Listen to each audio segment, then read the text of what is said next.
Ingat,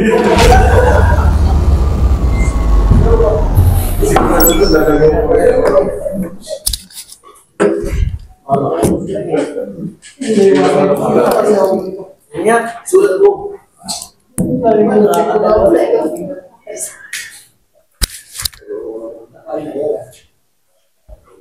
Ingat.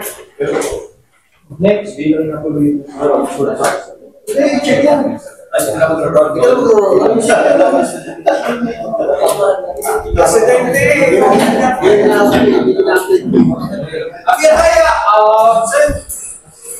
Ryan Takan, Yusuf Basiran, Aliepawas Margo, Late. Walid Feliciano, Philippines. Ayab Pinida.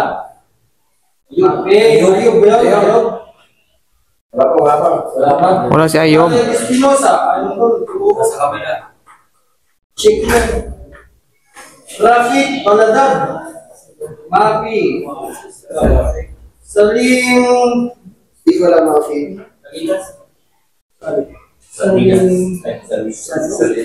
Ano to? Salim Sano? Sana? Salim Sano.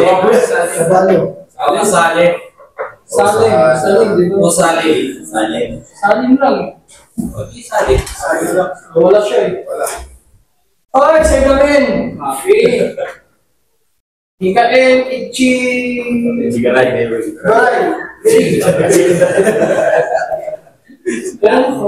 Oras mo kayo na. Isa, tanda.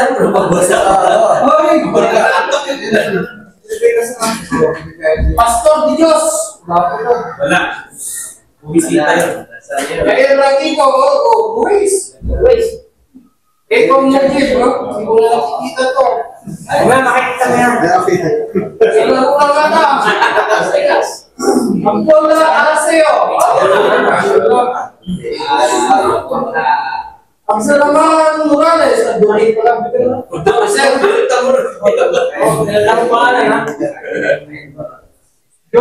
Jomar Oliveros.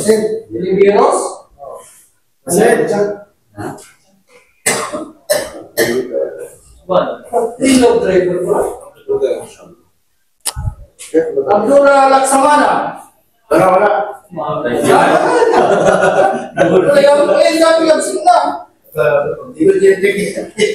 Tajan. Alisa. Wala. So the star is Talon. Oy, Ronel. Padilla Almiro. Ismail Karita. Single. Ba't bibigyan mo? Nabil Mabini. Ito double na to. Jun Marcahardo. Ay Asinas pala. Muhammad Medina. TV. Remedyo Sabalo. Abdurrahman Argeles.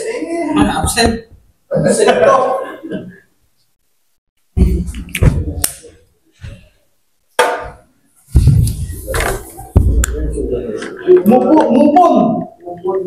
Mupon lang nabasa ko. Jumari. Wala siguro. Hindi ko yung imig. Nakalayo yung bikers to. Wala pa. Kailangan mo. Uy, pumasok na. Sino? Wala. Reset na. Mansur. Rick Reyes. Bubuhitan na. Bubuhitan na pala nila yung para sa ngayon.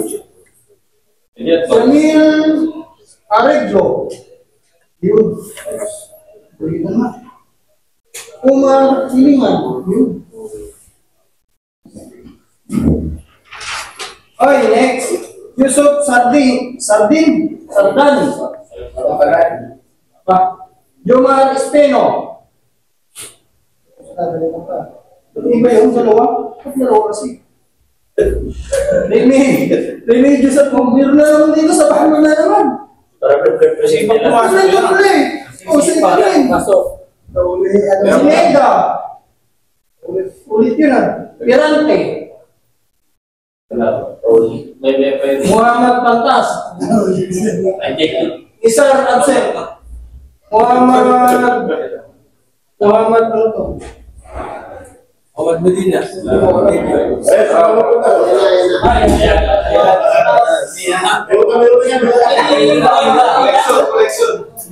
mo ako sa'yo. Sige, kasi wala ka pala niya. Ay mo, nakatapos na Gcash. Isti sila mo lang din. Dito na.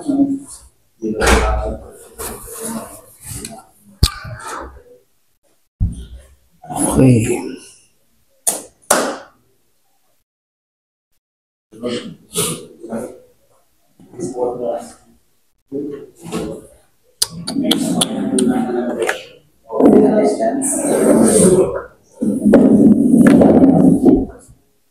Tapos na? Start muna. Abang na. Pwede na raw mag-abang sa. Hindi na. Okay. Assalamualaikum warahmatullahi wabarakatuh. Assalamualaikum warahmatullahi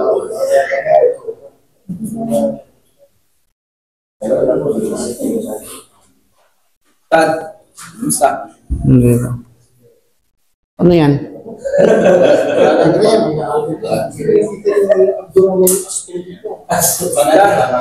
Wala, Okay. Alhamdulillah wassalatu wassalamu ala rasulillah wa ala alihi wa sahbihi ajma'in, amma ba'd. Rabbi israh li sadri wa yassir li amri wa hlul 'uqdatam min lisani yafqahu qawli. Allahumma hdina wahdi bina waj'alna sabaliman liman ihtada. Assalamualaikum warahmatullahi wabarakatuh. So mga kapatid ay ating ipagpapatuloy ang ating talakayan na may kaugnayan sa fiqh. Okay, panibagong kabanata na tayo ngayon na kung saan ito yung pangatlong kabanata. So ang unang kabanata may kaugnayan sa muya or mga tubig, mga issue, iba't ibang issue na may kaugnayan sa tubig. Pangalawa ay ang mga lalagyan o sisidlan. At sa pagkakataon na ito ay ating itatalakay ng detalyado ang mga usapin na may kinalaman sa al-istinja.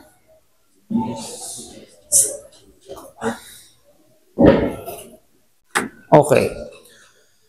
So lahat ng mga issue na may kinalaman sa tinatawag na istinja ay ating itatalakay. Ano bang ibig sabihin ng istinja? Ano bang ibig sabihin ng istijmar? Ano ang pagkakaiba ng dalawa?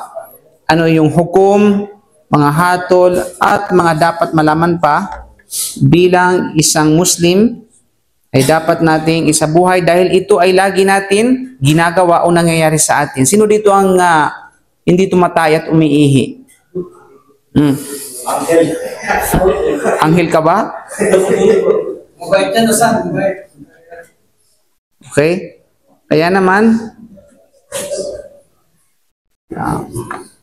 magluko yung ano natin.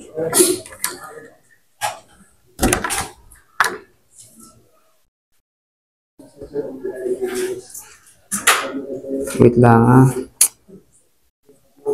Nagluko yung ano natin eh. Okay. So, wait lang.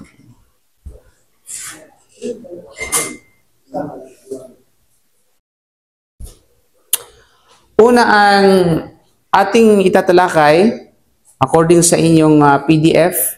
Okay? First section, walang iba kundi ang definition and rulings. So, dadako tayo ngayon sa definition. Ano bang ibig sabihin ng istinja?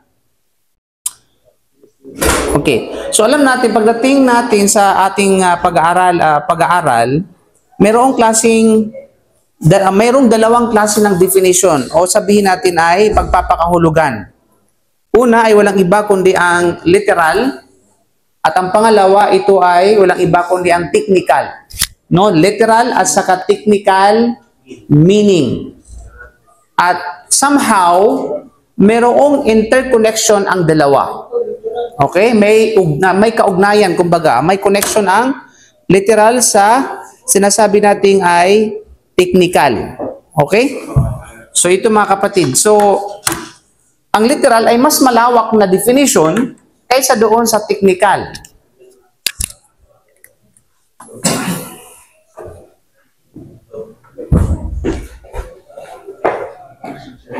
Okay, section 1 ng chapter na ito ay ang definition, okay, and rulings. So, ang ating topic ay al-istinja.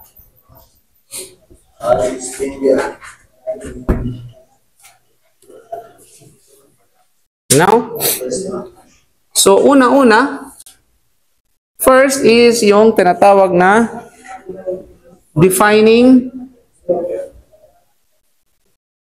istinja. Ma'na al-istinja, tarif al-istinja. Okay, so meron tinatawag na linguistically. Yes.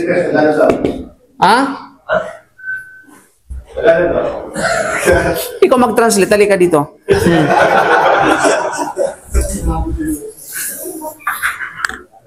Okay. So, ayon sa pagpapakahulugan nito sa luga, pag sinabing linguistically, ito yung tinatawag na usaping panglingwahe mga kapatid sa panampalatayang Islam. So, ayon sa ating mga ulama, isti'malun minan nahwi o minan najwi wa huwa al-qat'u fa ka'annahu qata'a al-adha an nafsihi. So, it is the morphological state of istif'al from the root word naju, meaning to cut. So, it is as if one has cut off self from himself by performing istinja. So, anong ibig sabihin nito mga kapatid? So, ayon sa wika, ito ay isang morpolohiyang estado. Ano yung morphological?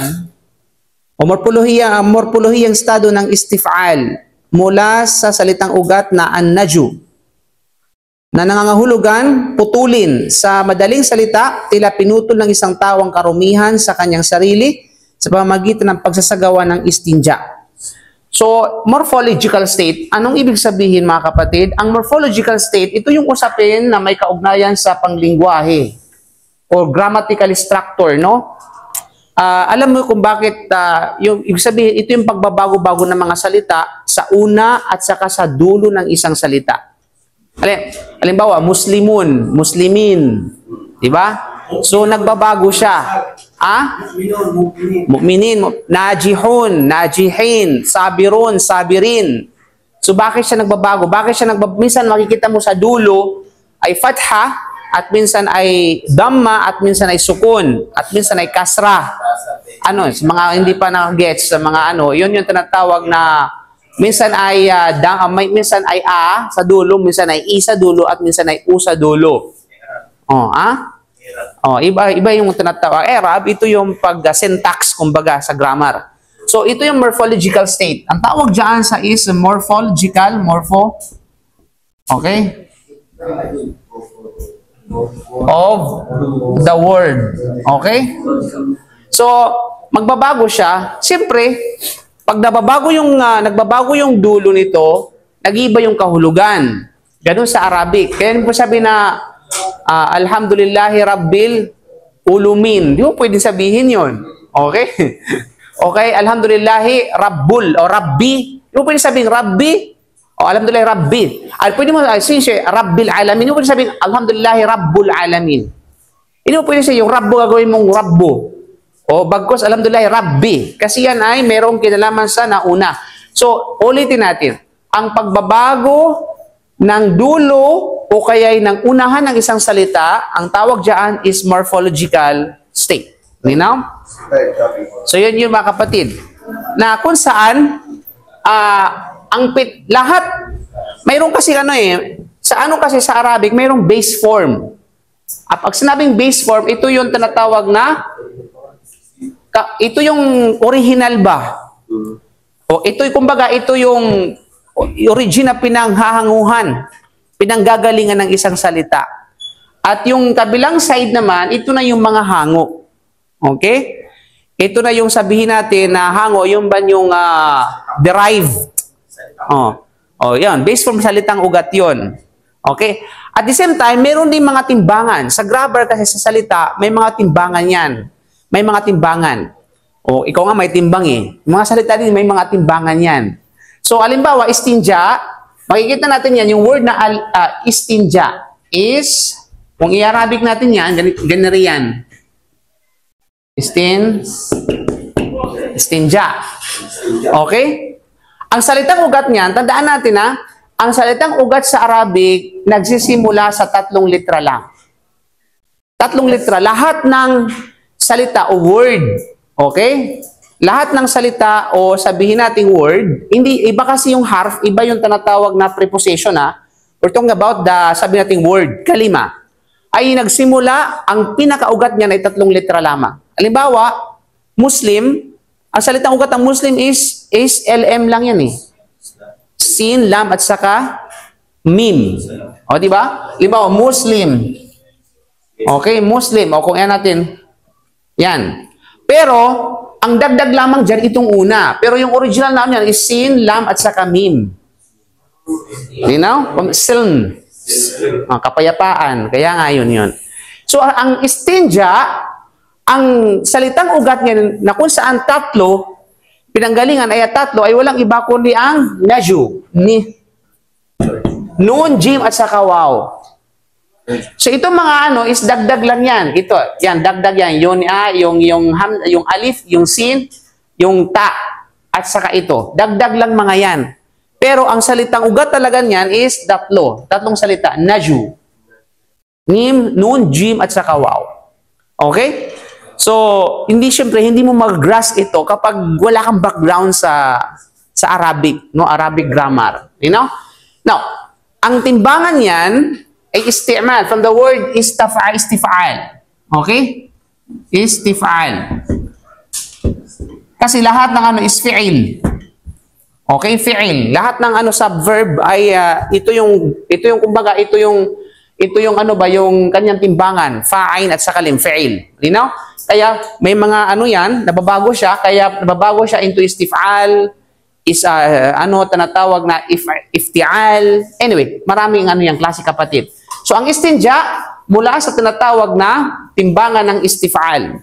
Okay? Istif'al, istinja, istislam, istijmar, istighfar. Yan, lahat yan istighfar.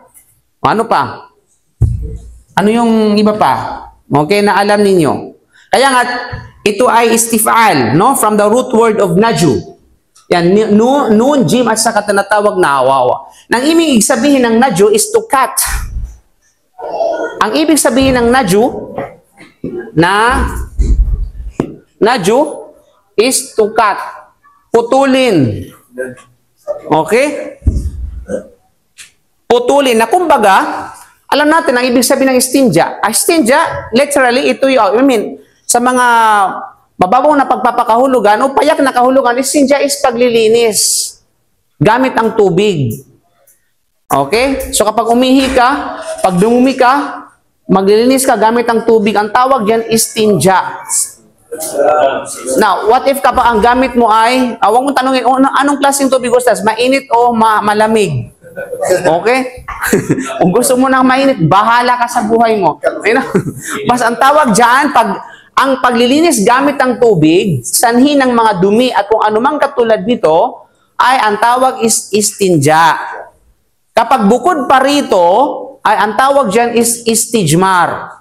So may mga ibang mga term, okay? Kaya naman, ang kahulugan ng naju, na kung sa ito yung pinanggalingan ng istinja, ang kahulugan is to cut. Putulin. Na para bagang, kapag nag-relieve ka, pinuputol mo yung, anong pinuputol mo? Okay? Okay? Parang pinutol ng isang tao ang karumihan sa kanyang sarili sa pamamagitan ng pagsagawa ng istinja. So, pinutol mo yung karumihan. Kasi, bakit? once na kapag hindi mo pinutol yung manatili ang dumi sa iyong sarili. Right? Kapag hindi ka naghugas, hindi ka naglinis, di ba? So manatili ang dumi sa iyong sarili. So kapag nilinisan mo, parang pinutol mo ang dumi na kumukonekta sa iyong sarili. Kaya tinatawag na istinja. Okay? To cut, no?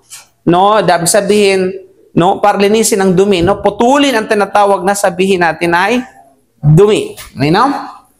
To cut, no, the filth from himself by performing istinja. Yun ang ibig sabihin natin ng naju. Yun, kaya nga, ang literal, may connection doon sa technical na kahulugan. Kasi ang technical na kahulugan, ang ng istinja, mamaya, ay ang paglinis gamit ang tubig. Hindi. Ang pinag-usapan natin dito, paglilinis na sanhi ng dumi.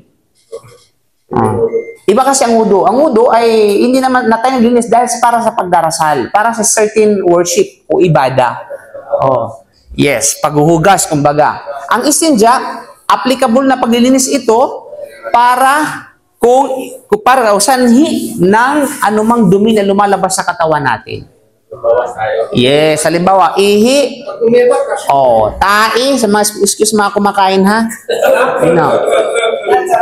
So, halimbawa, ikaw ay kumakain tapos sa dumi ng kamay mo. Tapos, mapunta ka doon sa lababo, maghuhugas ka ng kamay. Anong tawag? Applicable bang istinja na gamitin dito? Ha? Applicable na ano? Hindi ka nagbabawas. Kasi ang tinutukoy doon, pagbabawas. Hindi nakikinig sa paliwanag ko ngayon. Okay, ang sabi ko, ang istinja, ito ay paglilinis na applicable lamang na sanhi ng dumi na lumalabas sa katawan natin. Dumi ba ang pawis, kapatid? Dumi, ang ibig sabihin ng dumi dito, yung ihi, yung lumalabas sa dalawang tinatawag na labasan, sa harapan at sa kasalikuran. Okay? Ibig sabihin, likido o kaya'y solid. Paano pag nasa biyahe ka, gubatan, walang tubig, pwede ba istinja yung tissue? O yung yung mga damo? Hindi, wala talaga tubig. Huwag kang mag-absent para kasi maitatalakay natin yan. You know? Kasi gagamit niya. Tatalakay, ano ba yung pwedeng gamitin? Kung walang tubig, which is alternatibong paggamit, ibig sabihin mga na. Hindi ba nagagamit ng galing din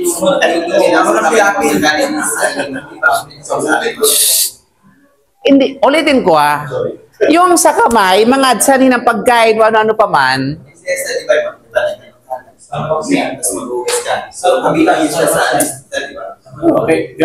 ano bang sample natin kanina? Ang sample natin kanina, kumain ka.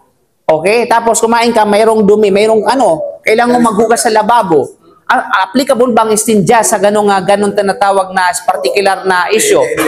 Hindi. Ang tawag dyan is gusol. Okay?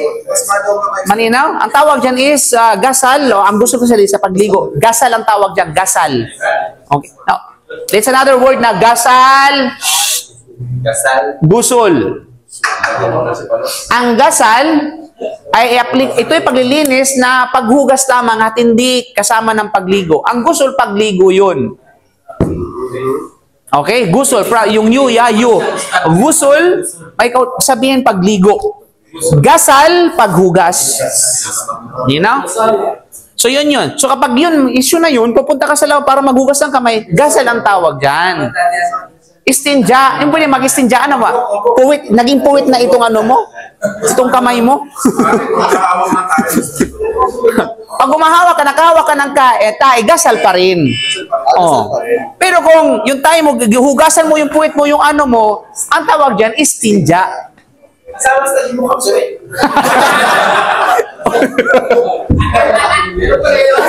Sa bagay.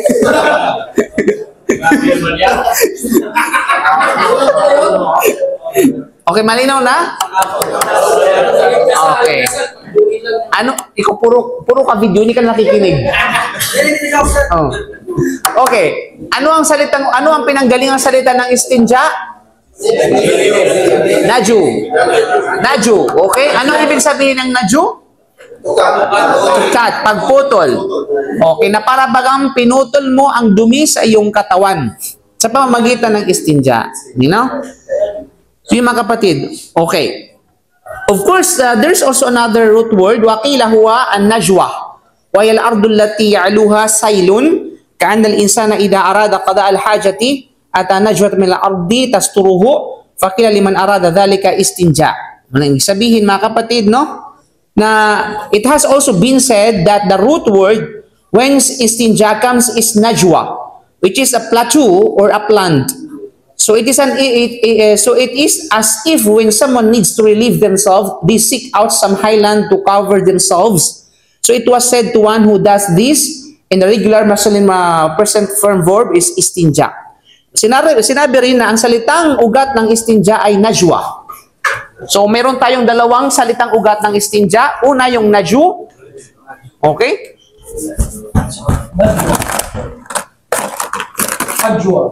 Najwa. Iba yung najwa sa ajwa. Okay? Aywa?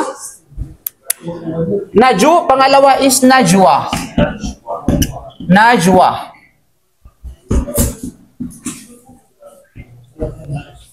Najwa. Dito may taumarbuta, ito walang taumarbuta. You know? Naju, naju. Okay? Najwun, ito naman najwa. Ang najwa, mga kapatid, ito ay tumutukoy sa isang area ng lupain na kumbaga ay highland. Mataas na tinatawag na plateau. Ang plateau sa Tagalog ay talampas. Sino nakapunta ng Al-Ula dito? Al-Ula.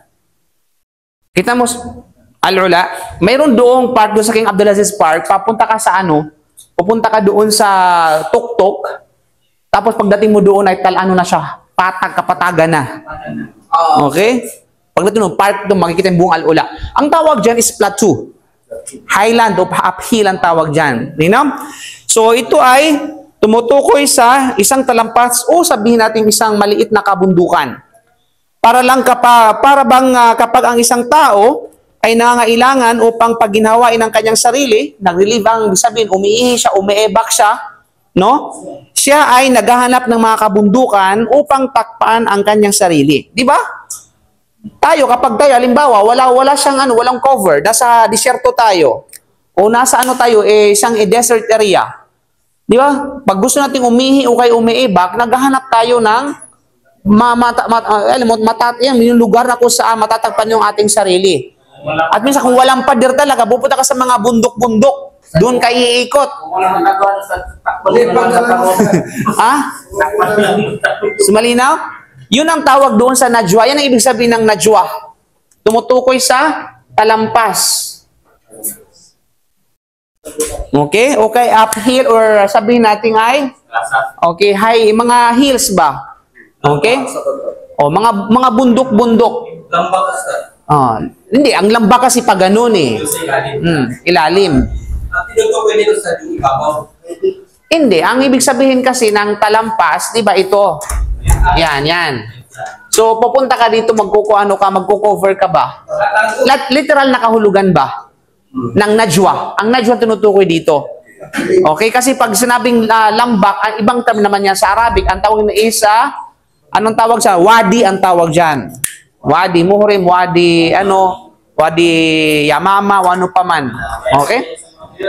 So, najwa ang tawag. So, ang najwa, literally, yun yung mga bundok-bundok. Na anong connection doon sa istinja? Anong connection ng salitang ugat na ito sa istinja?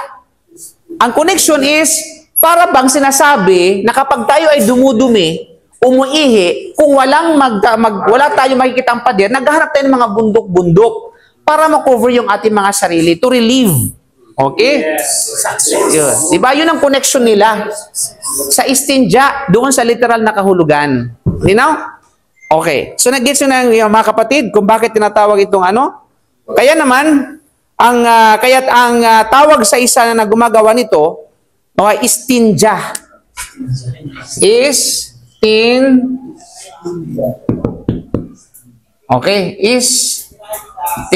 istanja. Actually, istanja. Istanja, ibig sabihin kapag papunta ngayon na sumakay ka ng bus mo, wala kang gusto mong umihi at gusto mong umebak, disyerto. Diba? So, tama-tama, mayroong maliit na bundok doon, pupunta ka doon. Ang tawag doon sa ginawa mo, istanja. Okay? Ada rajul, istanja. Yung lalaki na ito ay nag-istanja. Ibig sabihin ay naghahanap ng matataguan upang matakpan ng kanyang sarili para Marilive. Ang tawag dyan niya, istanja. Ang term na yun, mga kapatid. You know? Okay. So, yun yung ibig sabihin, literal, ng tinatawag na istinja, mga kapatid sa panampalatayang Islam. Now, technically speaking, doon tayo ito yung layunin ng fiqh, yung technical meaning, hindi yung literal, kundi technical meaning. Of course, technically speaking, mga kapatid sa panampalatayang Islam, which is istilahan izalatul khabathi min al kharaji bil ma'i aw bil ihjar. Nang ibig sabihin, mga kapatid, removing filth from the exit using water or stones. Ito yung pagtanggal ng dumi sa pamamagitan ng tubig or sa pamamagitan ng bato. Ibig sabihin, mas malawak na termino ang istinja. Okay, kasi ang istinja ito'y paglilinis ng dumi o pagtanggal ng dumi, no? Pagtanggal ng dumi gamit ang tubig at saka ng bato o anumang katulad nito. Halimbawa, sa tubig walang sa bukid walang papel, ikis-kis mo sa pilapil. Okay? Malinaw?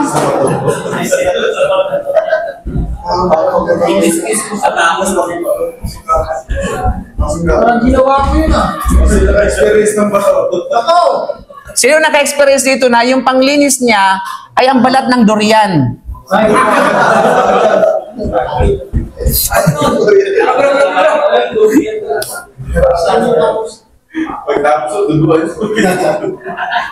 Hindi man, ay kabot. Technically, okay, removing filth.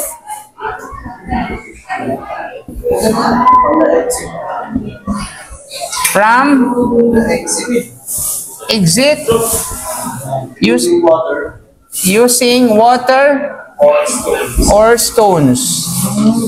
Ano na? Ang tawag dyan is al-istinja.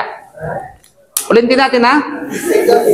Technical meaning, ito ay pagtanggal, pag-alis o pagtanggal ng dumi, mula sa labasan. Pag sinabi mula sa labasan, ito'y may kaugnayan sa harapan o sa likuran. Dalawang butas. Using water or stones. Gamit ang tubig o kaya'y ang bato. Sabi natin, stones or, etc. Pag sinabing ganito or others, ibig sabihin ito na yung may kaugnayan sa tissue, may kaugnayan sa panyo, may kaugnayan doon sa, halimbawa, balat ng kahoy, o ano pa.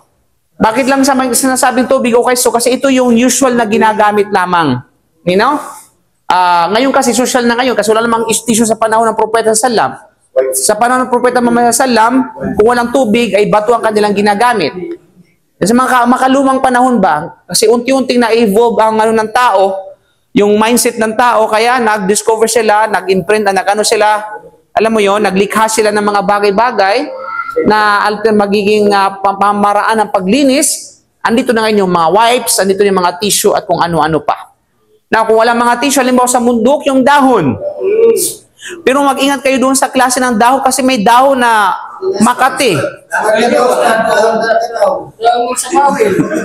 Ano yun? Anong tawag sa inyo yung dahon na Makati? Sa amin is sagay. Sagay sa amin. Ha? Anong tawag sa inyo? Hali. Ha? Hali? Sa amin sa bawin. Puro kalukuhan talaga, no? Puro lang yung tinutukoy yung sarili mo, no? Anong klase ng dahon na Makati? Sa amin sagay. Sa inyo, anong term? Ha? Lipa? Batangas. Ah, Ibang kalabaw. Ibang aso. okay. So, mayroong komentos si Imam Nawawi rahimahullah, makinig na mabuti. So, meron tayong term, tatlong term. Bukod sa istinja, merong term na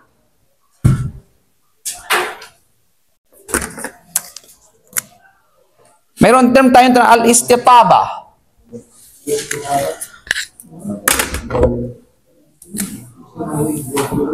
Ano ba? Bakit? Listen. Walang ano. Okay, al-istitaba. Sa Arabic is al-istitaba.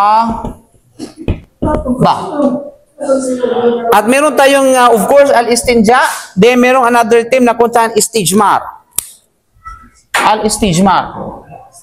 Al-istijmar. Okay, sa Arabic is al-istijmar. So, tatlong term yan. Okay? Tatlong term na tumutukoy sa pagtanggal ng dumi o paglilinis, pero sa iba't ibang pamamaraan. Okay? Sa iba't ibang pamamaraan. So, ang al-istitaba, itong istitaba, okay mga kapatid, at saka al-istinja, ay mga, of course, lahat ito yung mga pamamaraan ng pag-alis ng dumi. Ang istitaba at istinja ay isinasagawa gamit ang tubig at mga bato. Nino? So, itong dalawa na ito, ito yung tinatawag na paglilinis using water or stones. Malinaw? Ito, istinja sa istitaba. Samantalang ang istijmar naman using stone only. Or sabi natin pebbles. Pebbles, ito yung mga maliliit na bato. You know? Ibig sabihin, mas malawak itong term na istinja istitaba kasi either bato o bukod sa bato, tubig, bato, lahat ang tawag istinja or istitaba. Pero istijmar, tumutukoy lamang sa paglinis gamit ang bato. Doon lang siya nakapokus sa bato. You know? Kaya from the word ay jamar, no? Jamra, ang ibig sabihin ay bato mga kapatid sa panampalatang Islam. You know? Ito ay maaaring gamit lamang ang bato at na ito ay hinango mula sa salitang jimar. Kasi ang hangon ng istijmar from the word jimar. Ang ibig sabihin ng mga jimar ay ito yung mga maliliit na mga bato. Maliliit na, sabihin natin ay bato. Minam? Kahit sinabi ni Sheikh Uthaymin, ang pangunahing pagkakaiba sa pagitan ng istinja at istijmar ay ang paraan ng paglilinis. Ang istinja ay tumutukoy sa paglilinis ng dumi sa katawan gamit ang tubig. Samantalang ang istijmar naman ay ang paggamit ng bato, no? O katulad na material para sa paglilinis. So yun ang ibig sabihin ng tinatawag na ano. Pero lahat ng ito nagkasundo, lahat sila ay nagkasundo sa sabihin natin is paglilinis. Paglilinis o sabihin natin pagtanggal ng dumi.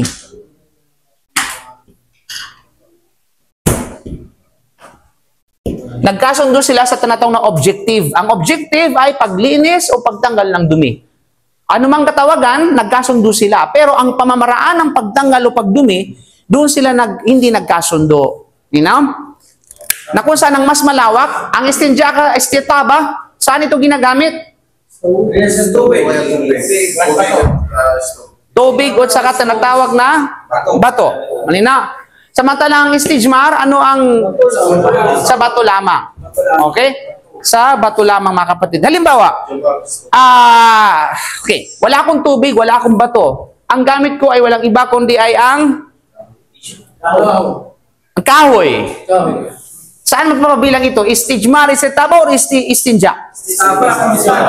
Ha? Kahoy. Istitaba or istinja. Okay? Istitaba or istinja. Sa hadith, usually maraming ginagamit sa hadith istitaba. Okay?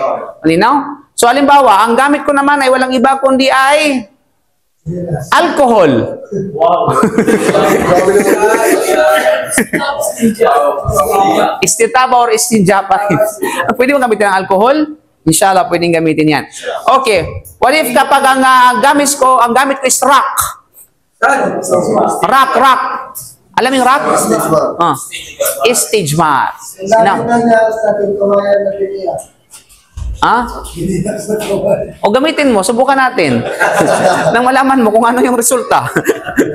Malinaw? Okay, so yun mga kapatid, no? Yun yung sabihin natin ay kahulugan ng istinja, istijmar at istitaba. So, alhamdulillah, tapos na tayo sa kahulugan, literal at saka technical. Dadako tayo ngayon sa rulings ng tinatawag na istinja. Ibig sabihin, hukom, no? Okay, ano ba ang hukom ng istinja?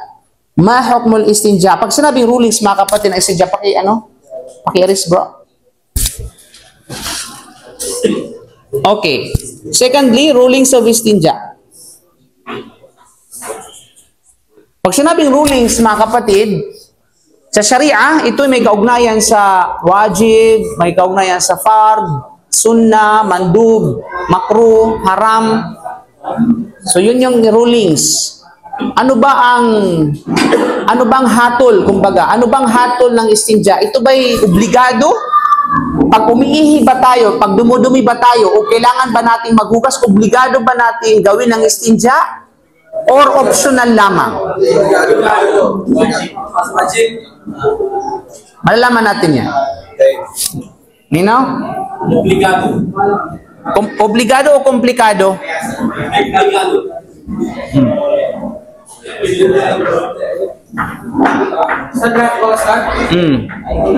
Tandaan natin na yes, ang alituntunin ng istinja ay mahalaga upang maunawaan ang mga tamang pamaraan ng paglilinis pagkatapos ng pagdumi, mga kapatid. Kaya nga, ang wastong pagsasagawa nito ay hindi lamang nakakatulong sa kalinisan, kundi pati na rin sa kalusugan. So, dapat isialang-alang ang angkop na materialis at paraan upang matiyak ang epektibong proseso ng istinja according sa Sharia. Okay, the rulings of istinja. Ano ba ang hatol ng istinja? Obligado ba? Kapag umihi tayo, halimbawa,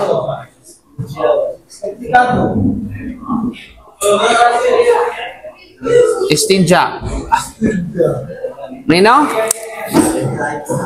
Kapag tayo ay umiihi, kailangan ba natin maghugas o hindi? Okay. Alam mo, yun ang kagandahan sa Islam. Di ba? Kapag nung wala pa ang iba sa atin, nung wala pa sa Islam, pag umihihi, tapon dito, tapon doon, tagpi dito, tagpi doon. Di ba? Talsik dito, talsik doon, pagpag dito, pagpag doon. Okay? So, subhanallah. Makikita natin, no? Tapos, after that, ang iba sa kanila, buti na ang iba naghugas lang ng kamay. Ang iba talaga, hindi talaga naghugas. Pagkapos siya, umihi sila, pinapagpag, lalabas, walang tinatawag na hugas, tapos makikipagkamay pa sa iyo. Di ba? Subhanallah.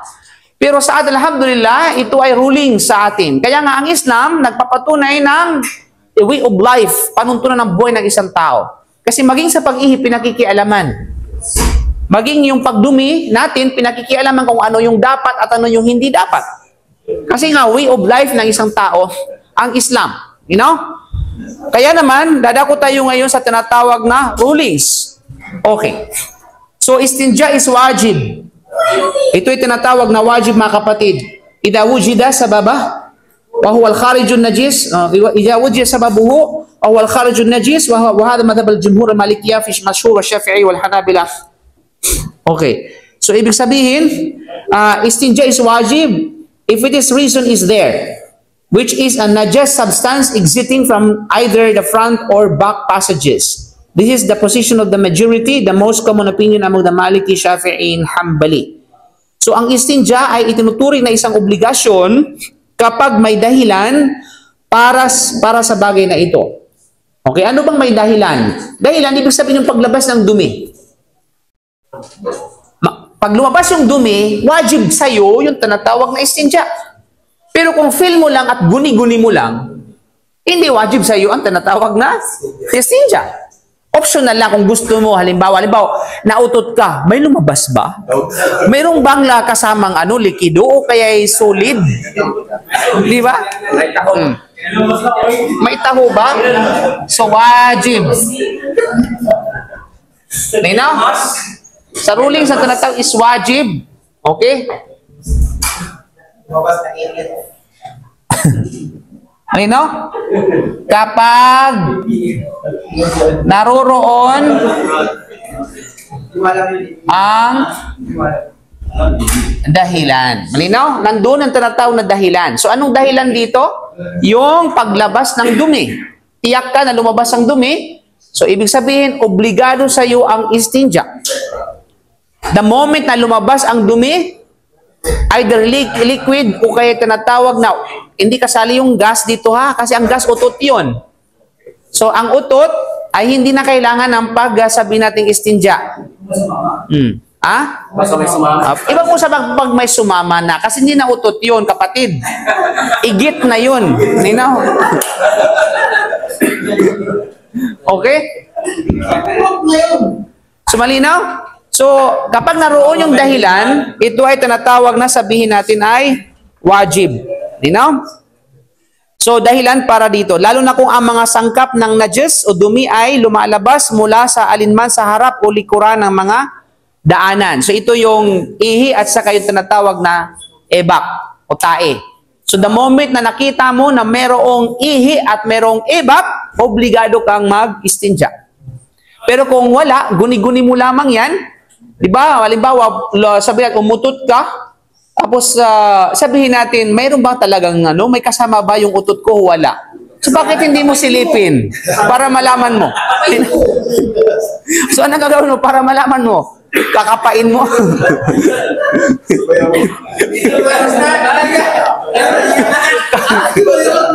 Tapos, so kumakain na yung mga tao, iba tao, kayo talaga.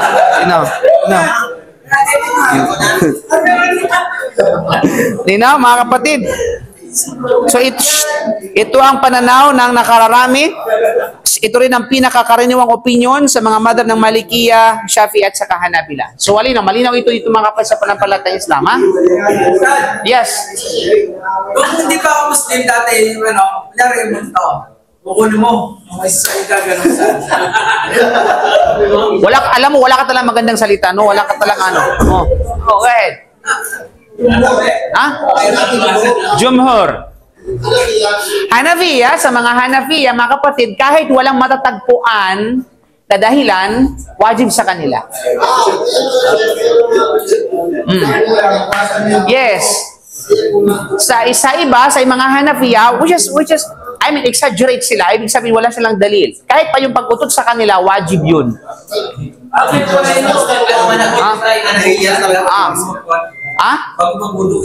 Yes, kasi sa mga Hanafiya, scholar yan. Madhab ng Hanafiya. Yes. Ano yung? Bago mag-wudu, alay sabi sunnah.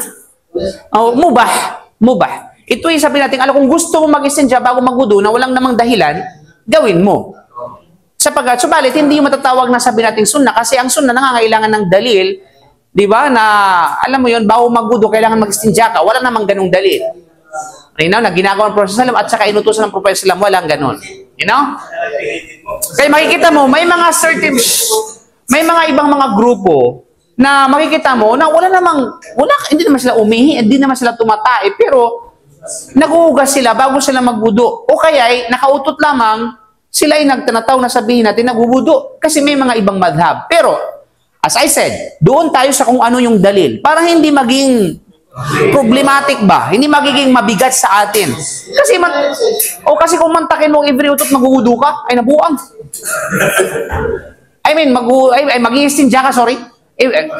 Sorry for that word. Yung tinatawag na yung every utot mag-i-istinja ka, diba? Pero yung every utot o kay biri, magwudu ka, that's sunnah. Diba? Kasi Rasulullah, la yuhafidul wudu ilal mu'min, wala sila manangangalagan ng wudu, maliban lamang sa isang mananampalataya. We're talking about the istinja. Diba? Sa bawat utot mo ay mag-istinja ka, ay problema na dong. Okay? Pero sa una tayo ka na muna, tapos oras na lang magsala, maghuhugas ka pa rin. Isasama mo sa paghuhugas yun. Yan, sa ibang sa ibang practice, sa ibang madhab. Sa ibang madhab, practice nila yon. Pero sa atin, madali yung saman tayo kung ano yung madali at kung ano yung may batayan. Yung mga tinatakil natin dito, kung ano yung mga may batayan. You know? Opinion na mayroon tinatawag na batayan. Okay. So dadako tayo ngayon mga kapatid sa tinatawag na pangatlo, ruling of relying or another for istinja due to inability. So pwedeng ito na. Okay, yung usapan na ito, ano ba yung huhatol na aasa ka sa iba na mag-istinja na wala kang kakayahan maggawa ng istinja? Ito yung mga nurse sa hospital. Di ba? O mga caregiver, mga private nurse.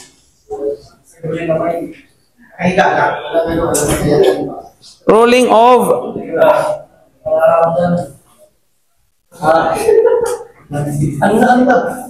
Wala na siya nararamdaman na ako.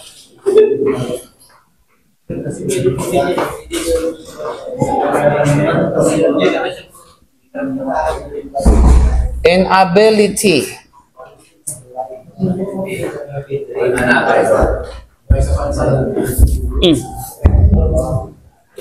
So, dadako tayo ngayon mga kapatid sa panampalatayang Islam dito.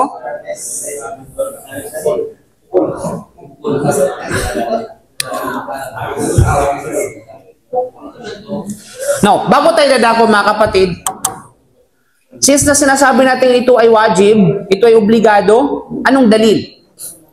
Anong dalil sa bagay na ito mga kapatid? So ang dalil ay ito ay mula sa hadith ni Aisha radhiyallahu anha na ang propeta Muhammad sallallahu alaihi wasallam ay nagsabi, "Idza dhahaba ahadukum minal gha'iti falyadhhab ma'ahu bi thalathati ahjar yastatibu bihinna fa innaha tujzi'u an." So mahalagang hadith na ito. No? Kasi ito ay kabilang sa rulings ninyo mga kapatid, no? Rulings ng ng istigma ng Idza dhahaba ahadukum ila al-gha'iti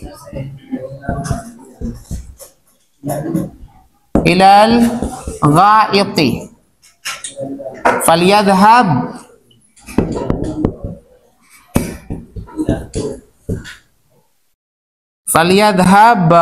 ma'ahu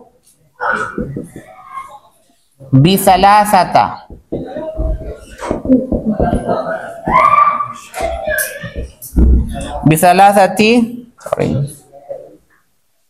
asan na yun?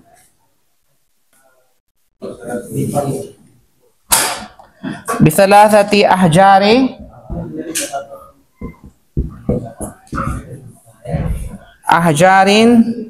yastatibu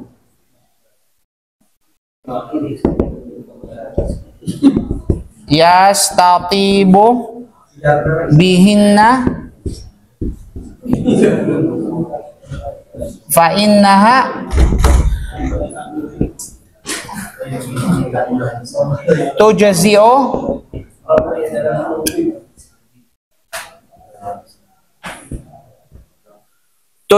anhu okay. So itong hadith na ito matagmas sa Nabi Daud. So sabi ni Prophet sallam, "Idza dhahaba ahadukum ilal gha'iti." Kapag nagtungo ang isa man sa inyo papunta doon sa ga'it, ang ga'it literally ito yung tae. Ga'it po. Ga'it po. Ga'it. Sa naman sa ihi, baul. Baul. Pero sa tae, ga'it po. So ang ibig sabihin nito, kapag kayo ay tumatae. Yan ang ibig sabihin nun. No? Falyadhhab ma'ahu bi thalathati ahjar. Kailangan magdala siya ng 3 ahjar. Ahjar, 3. Ito yung bato. Yan ay kung walang tubig, syempre. Ibig sabihin ay magdala siya ng 3 pirasong bato. Na kung saan yastatibu bihinna. Ito yung istitaba kanina. Yastatibu bihinna. Linisin niya sa pamamagitan ng 3 bato na ito ang kanyang sarili. Linisin. So alam natin yun. Okay? Ganon-ganon. Na? Fa'innaha tujzi'an. Sapagkat kapag ginawa niya ito, sapat na ito para sa kanya. Now, may mga, actually ito, ang hadith na ito ay rulings, pamantayan, alituntunin kung paano yung pamamaraan ng paggamit ng bato. Sa hadith na ito, makikita natin 3 ang kailangan. Gano'n ka lang yung Sabi sila, Sabhana mo yan.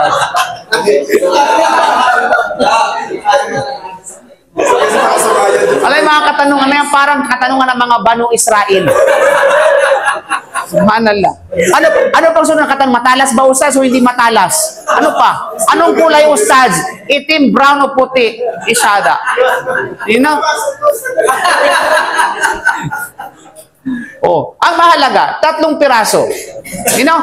Ang mahalaga, kasya sa puwit mo.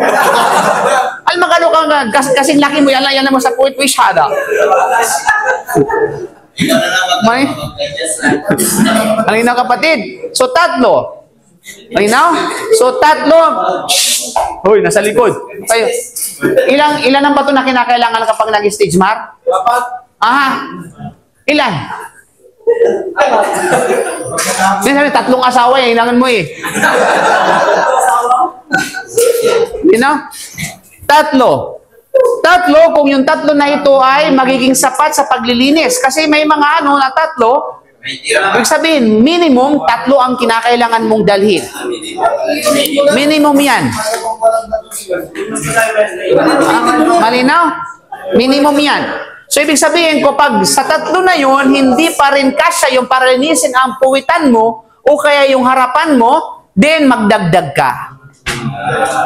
Ito yung magandang dagdag.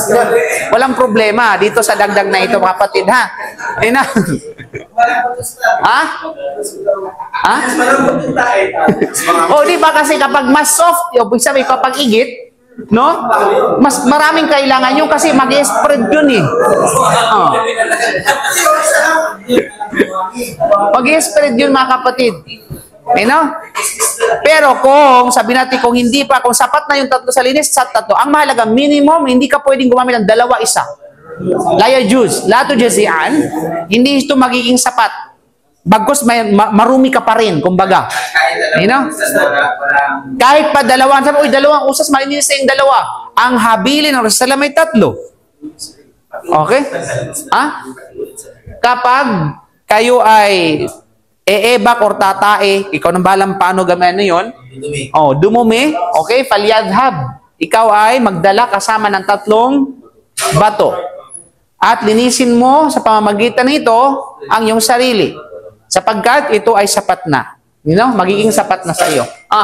Sa Pinas kasi parang mahirap i-applyan kasi kalimitan doon, bulot lang eh.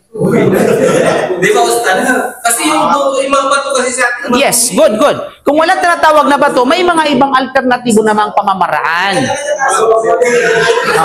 Ang mahalaga, either batuan o man 3. 3 din po yun. Okay? Kailangan 3 din po yun. 3 tinatawag na mangyari ang pagsabihin natin ang bayo at 3 pagpunas. After that, dagdagan mo, walang problema. Ang mahalaga, minimum is 3.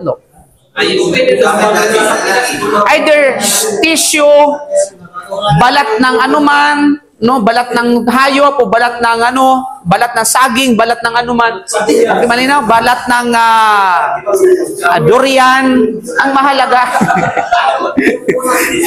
minimum is 3. Minimum is 3. Okay, malinaw kapatid? Okay. Yes, basta 3. Ang pag ginamit ng istijmar ay tinatawag na 3. You know? That is yes, that is the condition. Para topic natin 'yan. Condition ng paggamit ng istijmar actually sa mga susunod na chapter. You know, kinakailangan 3 is minimum. So, ang ating usapin dito ay ang rulings. So, sinasabi nating wajib, sinasabi tinatawag na wajib kanina. So, ito, saan dito, bakit naging wajib? Dahil sa utos sa salam, na kung saan ito ay falyadhab. Okay? Malinaw? Falyadhab, bi'aw, bifalati ajar, na kung saan ito, lahat, itong mga statement na ito ay nagpapatunay at nagpapahiwatig sa pagiging obligado. Okay? So yung mga kapatid sa pananampalatayang Islam,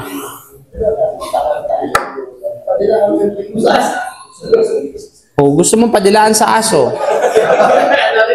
Pag pinadilaan yan, dubli-dubling microbio yun. Dadako tayo ngayon sa ang hatol sa paghingi ng tulong sa iba upang hilinisin ang sarili kapag hindi ito magawa. Hukmul isti'anati bil ghairi fil istinja'i 'inda al-'ajzi. You know? So yun mga kapatid, no? So ano ang rulings? So whoever is physically unable to perform istinja himself, then another who can legally look at his aura must help him. The majority have explicitly mentioned this form among the Hanafis, Malikis, and Hanbalis. Diba? So ang sino mang hindi makapaglinis ng kanyang sarili sa anumang paraan ay kinakailangan linisin ng ibang tao. Lalo na kung ang mga ito ay pinahihintulutang tingnan ang kanyang masilang bahagi ng katawan o sinasabing aura, mga kapatid. So maraming mga scholar tulad ng mga Hanafiya, Malikiya at Hanabila ang tahasang nagbanggit tungkol dito. Now speaking of aura mga kapatid sa pananampalatayang Islam, ang aura, ano bang aura? Especially ano ang aura ng lalaki? Saan ang parte ng katawan na maturing na aura ng lalaki?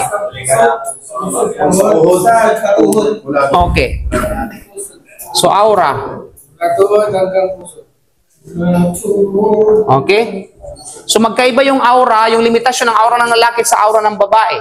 Ninaw? Bagko sa babae, maraming mga scholar ang nagkakaiba-iba ng opinion. May mga sobrang extreme sa kanila na nagsasabi lahat ng anong bahagi sa katawan ng babae aura, maging ang kanyang boses sa aura. No? Yes, gano'n ang katindi ang ibang mga scholar, mga kapatid. Kaya makikita mo sa kanila, kahit nito, hindi mo makikita. Makikita mo? Kaya dito sa kanila, kaya mayroon pang another kinukoveran pa yung kanilang mata. Tapos hindi mo sila marinig na magsasalita kasi yung kanilang boses is aura. Yes. Maliban lamang sa mga kalapit nila na mula sa kanilang pamilya. So ang aura ay tumutukoy sa isang bahagi ng katawan na itinuturing na kahihiyan o kahinaan. Okay, karaniwang nauugnay sa mga pribadong bahagi ng isang tao. Sa teknikal na konteksto ng mga legal na usapin, ang kahulugan nito ay hindi eksklusibo at nag-iiba batay sa konteksto at sa mga taong kasangkot. Halimbawa, ang konsepto ng aura ng isang mananampalatayang babae sa harap ng isang mananampalatayang lalaki ay naiiba kumpara sa kanyang presensya sa harap ng isang babaeng hindi mananampalataya. Okay? Sa opinion na nakararami. So, of course, pag pinag-usapan natin ng aura, it's depend upon the context. Nakadepende yan sa konteksto, nakadepende rin yan sa tinatawag na kinasasangkutan. You know? Pero basically, ang aura, ito yung mga tumutukoy sa kapag nakita yung kanyang bahagi ng katawan, kahihiyan sa kanya yun. Yan ibig sabihin ng aura. You know? Usually, yung pribadong bahagi ng katawan, aura natin yun. Kaya nga sa atin, ang Sharia ay nagbigay ng, kumbaga, ng hangganan ng aura ng kalalakihan. Pagdating sa physical, kasi maging yung matatawag na aura, yung ugali ng isang tao. You know? Okay. So, halimbawa, yung aura ng physical sa ating mga kalalakihan ay mula sa pusod hanggang sa tuhod. Yun ang tinatawag na aura. Of course, it is kapag sino mang nagsumuhay nito, hindi naman may malaking kasalanan, but it is a violation. Nagbabasketball sa lalaki mo. Yes, nakikita. Laos mga bayan nagbabasketball. Kapatid, may pang-cover naman. Meron naman tayong pang-cover, bakit hindi natin kaviran? Linaw? Although, itong sabihin natin, itong tuhod kasi, nagkaroon ng iba't ibang opinion sa mga mukfukaha dito. Some of them, sinasabi na walang problema sa kanila, hindi matatawag na aura ito. Meron silang dalil sa batay-batay ang bagay na yan. Hadith ni, halimbawa, ng Propeta Muhammad sallallahu alaihi wasallam doon sa bahay ng, nasa kanyang tahanan, tapos naka-expose ang kanyang tuhod. Tapos dumating si Abu Bakar, hindi na tinabunan. Tapos, dumating ulit si Umar, hindi pa rin na tinabunan. Nung dumating na si Uthman bin Affan, tinabunan niya. Sabi niya, Ya Rasulullah, bakit mo ginawa yan? Samantalang nung naunang dalawa, hindi mo na tinabunan. Sabi niya, sinong hindi mahiya? Subhanallah, pati ang anghel hiya sa kanya. Sabi, ganun kasi napaka-modest ni Uthman. Malinaw? So, may mga ulama nagsabi na ito ay dalil na hindi kasali itong tuhod. At may mga ibang nagsabi na pwede mo lang ipakita sa mga malalapit na kaibigan o kakilala, hindi sa publiko. May mga nagsabi naman na ito ay particular lamang kay Propeta Muhammad sallallahu alaihi wasallam, hindi applicable sa kanyang ummah. So different interpretation ng mga scholar. You know? Yung tinatawag na tuhod. Pero mas mahina kung walang issue, kung hindi ka naman mahilig sa issue, no? Takpan mo. Pero kung mahilig ka sa issue, you know? Ano na yun? Hindi naman aura yung balikat. Pero siyempre may mga certain na sabi natin na kalagayan o sitwasyon na hindi na kailangan na-expose ang balikat. Halimbawa sa sala, mo pwede i-expose ang balikat mo habang nagdarasal ka. Para kang tambay, no? Kaharap mo Allah subhanahu wa ta'ala, para kang tambay. You know? So yun yung mga kapatid, no? So, as much as we can, kapag sa basketball, takpan natin yung ating tinatawag na tuhod. You know? Okay. So mga hindi naman, sayang ang tattoo. Okay. Sinasabi nila, sayang daw ang tattoo. Okay, mga kapatid. So yun yung, sabihin natin, ito ay tinatawag na anong ruling sa bagay na ito, mga kapatid? So ito ay kinakailangan, no? So, ang standing committee ay tinanong kung pinahihintulutan ang mga nurse ng ospital na linisin ng isang pasyente at tingnan ng kanyang mga pribadong bahagi ng katawan, lalo na kung hindi ito magagawa ng isang pasyente sa kanyang sarili. So ang committee ay sumagot, no, na pinahihintulutan para sa isang nurse na tingnan ang masilang bahagi ng katawan ng pasyente kung kinakailangan, lalo na kung hindi ito magagawa ng isang pasyente sa kanyang sarili. So ayon sa sinabi ng Allah subhanahu wa ta'ala, fattaqullaha mastata'tum. Yan ang prinsipyo sa atin na fattaqullaha mastata'tum.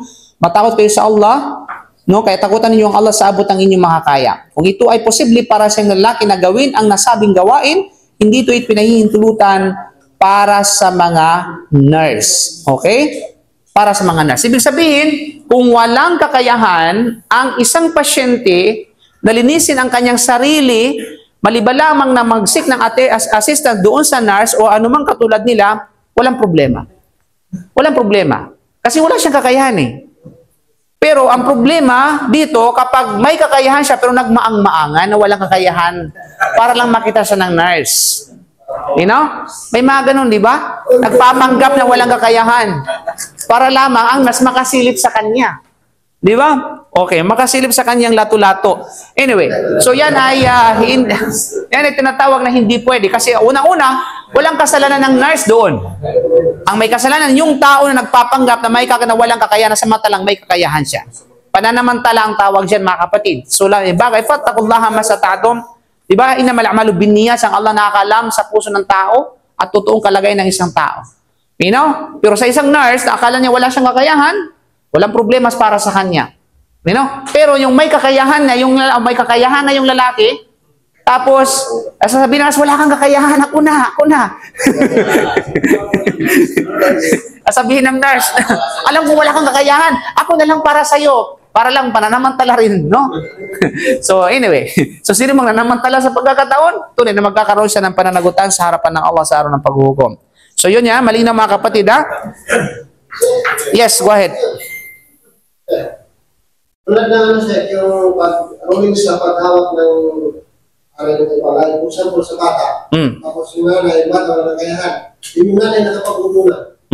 At diba yung sa pag-intil bulo, sa sino mang kinukonsider nila na invalid ang paghaplos, invalid ang wudu sa sino mang hinawakan ng pribadong katawan ng skin to skin.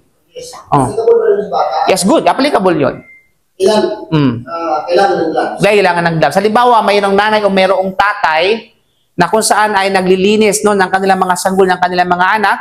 So tapos meron silang wudu, kinakailangan ay maglagay silang gloves kung ayaw nilang ulitin ang kanilang wudu. Malinaw? Kasi nga, applicable yan. Kasi ang fajr na, hindi tumutukoy sa fajr sa kanyang sarili, mag-applicable sa ibang tao. Bata man, matanda man, o hayop. Okay? Yes. Kahit edad, sanggol man o ano, basta. Regardless of age. You know? Bigadin nada anil umar. So, ibig sabihin, walang tinatawag na ano dito. So, kailangan, pag ginawa niya yun, tapos may wudu siya, kailangan mag-wudu siya ulit. You know? Of course, doon sa mga skola, at yun ang ating panindigan. Kasi ang ating kinukuhang opinion, yung opinion nagsasabi na ang sino mga na kapag nahawakan ng pribadong katawan ng skin to skin, invalid ang kanyang wudu. Kasi may mga ibang fuqaha na hindi na kinukonsider yun. Hindi, kahit pa sarili mo. May mga ibang madhab na kahit pa ganun yung sarili mo, nagwudu ka tapos ginaganyan ng mga lato-lato mo, no, ng skin to skin, ay para sa kanila layong kadul wudu. Hindi invalid ang wudu. Bagkus yan ay walang dula, kaul na marjuh. Allahu alam. Ibig sabihin ay, kumbaga, mababaw na opinion. Okay, mas mabigat yung opinion at nangingibabaw yung tanataw na yun. Kasi may mga dalil na nagpapahiwatig at matibay sa bagay na ito, mga kapatid, sa pananampalatayang Islam. Okay? Kaya nga't ang mga tuntunin ukol sa mga obligasyon at nakabatay sa kakayahan, tandaan natin yan, ng isang tao, kung ang isang alipin ay may kakayahang gampanan ng ilang mga obligasyon, ngunit hindi ang iba, siya ay inaatasang gawin ang kanyang makakaya. Ang mga bagay na hindi niya kayang gawin ay hindi ipapataw sa kanya, sapagkat ang Allah hindi nagpapabigat sa sinumang kaluluwa na higit sa kanyang kakayahan. So yun ang principle ng Islam sa atin. Sa atin, kung ayun yung bagay na hindi mo kaya, pwede kang humingi ng assistance. Na dati, nung may kakayahan ka, bawal sa'yo yun. Pero nung wala nang ka ng kakayahan, sa Islam, maluwag kasi ang Islam eh. Sa totoo lang, maluwag ang Islam. Pero basta marunong kang sumunod. Ang problema kasi sa ibang mga tao, gusto ng kaluwagan yung lahat free. Alam mo yun? Kahit pangangalo niya, free. Alam mo yun, kahit pa yung mga bawal ay para sa kanya, okay, walang problema. Yun yung kaluwagan sa kanya. No, hindi pwedeng ganun. Mantakin mo, kung ang buhay natin ay maluwag lahat ay maluwag, walang pagbabawal. Ano mangyayari sa atin? Di ba? Ang bahay kasi, hindi bawal ang drugs, hindi bawal ang tinatawag na kung ano-ano, yung mga bisyo, hindi bawal ang pagsusugal. Ano mangyayari sa bundong ito kung walang pagbabawal? Di ba? Maging nga sa basketball. May mga tinatawag na do's and don'ts. Di ba? So, ganun din sa lahat. Sportsman, ano pa man lahat. Paano kaya ang buhay natin kung walang alituntunin ng pagbabawal? Di ba? So yun dapat. So ang Islam, maluwag sa totoo lang, maluwag ang Islam. Kapag hindi mo kaya ang dating ipinagbabawal sa'yo, pwede na sa'yo yun. Sabot ang iyong makakaya. Pero yung mga ibang bawal, manatiling bawal, kung wala ka namang connection doon sa bagay na yun. Halimbawa, sabihin natin, yun, ano pa ba yung mga halimbawa? Matanda ka na, sana mag-fasting. Yes, pag-fasting, maging sa ibada. Diba, kung hindi mo kaya mag-fasting, mayroong alternatibong gawain. Kung hindi mo kaya mag-fasting, halimbawa, magpakain ka. Dapat ipagpakain, wala ka pa rin kakayahan. Di kalas. Fattakullah masata'tum. Pasa ka sa Allah na kung saan ay, inshallah, ay bigyan ka ng biyaya. No? At yan, i-elevate sa iyo ang tinatawag na pagkakaroon ng walang kakayahan. Yun ang principle ng Islam, mga kapatid, sa pananampalatayang Islam. You know? Naging mahigpit lamang sa mga taong hindi alam ang batas na ito. Okay. So, ang lahat ng session natin, gamitin natin sa fiqh kasi may mga nag-request na mas marami yung episode ng tafsir. Diba? So, habulin natin para maging pantay yung episode ng tafsir sa tinatawag na episode ng fiqh. Linaw? Okay lang sa inyo? Okay, ano pang sunod? Pang-apat is ruling of the intention of for istinja. No, lada ko tayo ngayon, paki-iris naman, bro.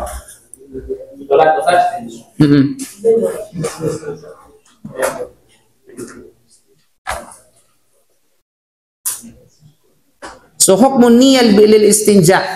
So, dadako tayo sa hukmun niyal istinja. La tushtaratun niyatu lil istinja wa hada bi ittifaq al madahib al fiqhiyyah al arba'a ala fin maliki wa shafi'i wal hanabila wa huwa al ijma' ala dhalik wa dhalika li anna al istinja naw'un min al izalati al khabathi wa izalatu al khabathi la tushtaratu laha niyyah wal khabathu ma'nan mata zala hukmuh. Okay. So, the ruling of istinja. So, the intention is not one of the condition of istinja, and this is by the agreement of the first scholars of jurisprudence. Pag sinabing niya, pag sinabing intention, niya. Pag sinabing niya, intention. Ruling of the intention for istinja. Okay, ang tinutukoy dito mga kapatid, halimbawa mag-istinja ka, kailangan ba ng certain na layunin mo?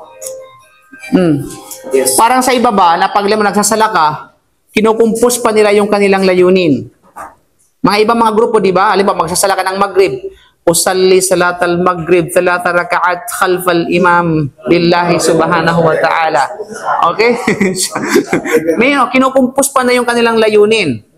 Diba? Ako ay naglalayo na magsagawa ng 3 rakaan ng Maghrib sa likuran ng imam para sa Allah. Diba? So, tandaan natin, ito ay hindi ito nararapat na gawin. Nang i-compose mo yung intention mo. Okay, i-word mo yung intention mo. Kasi bakit? Mahallun niya al-qalb. Yung lugar ng niya, intention ay ang puso ng tao. Di ba? Hindi mo na kailangan i-verbalize yun. Kasi ang Allah subhanahu wa ta'ala nakakaalam sa kung ano yung puso mo at yung gawain ng niya ay ang gumagawa nito yung puso. Pag sinasabing gumagawa ng gawain ng puso, iba yung gawain sa dila. Ang dila ay nagsasalita. Yun ang gawain ng dila. Ang puso ay doon. Kinukubli. So, alam na ng Allah. So, anong rason kung bakit mo ikukumpos pa yung niya mo? Di ba? Para marinig ng katabi mo na ikaw ay magsala ng ganito? No. Hindi kinakailangan. Kaya nga, ang hatol ng mga scholar dito, bid'ah. Ito ay innovation and religion. Sapat na ikaw ay maglayo na magsala ng ganito. Sapat na yun. Alam na ng Allah yan. Di ba? Alam ng Allah. Hindi mo na kailangan i-verbalize yan. No. Similarly, ganun sa tinatawag na istinja, kinakailangan ba na pupunta? Para ka nagdadrama, yung audio, pupunta ako, kukuha ko ng 3 bato. Okay. O alam mo yun, kukuha ko ng tubig para linisin kong puwet ko. Masyada.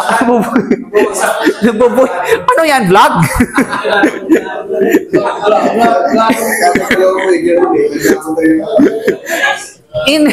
Okay.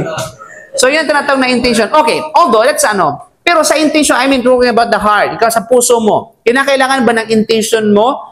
Ano ba, rulings ba? Ibig sabihin ng rulings, obligado ba o kinakailangan ba na mag-intention ka para sa istinja?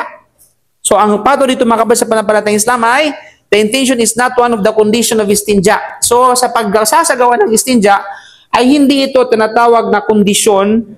This is by the agreement of the 4 madhab. Ito yung tinatawag na pagkasunduan ng 4 na madhab. Bagkus may sinasabi na ito ay ijma. So, ang intention ay hindi kinakailangan para sa istinja. Okay? Not the condition. You know? Hindi kinakailangan.